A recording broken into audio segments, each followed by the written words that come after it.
લોકો અતિક્રમણ કરતા હતા ત્યારે આપણા સમાજના લોકો જોમ જુસ્સો વધારવા માટે અબોબો કરતા હતા.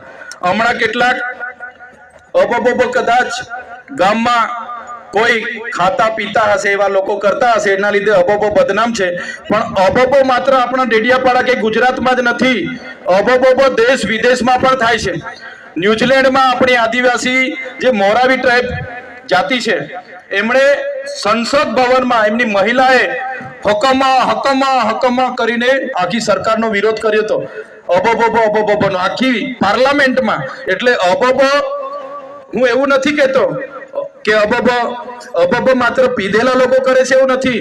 અબોબો આદિવાસીની ઓળખ છે ને આજની નથી. અબોબોનો ઇતિહાસ એ વર્ષો જૂનો છે. એ તો હમણાં આપણે ચાલો સુધરેલા સમાજ તરીકે આપણે બધાએ જતું કર્યું કે ભાઈ નહીં સારું લાગે.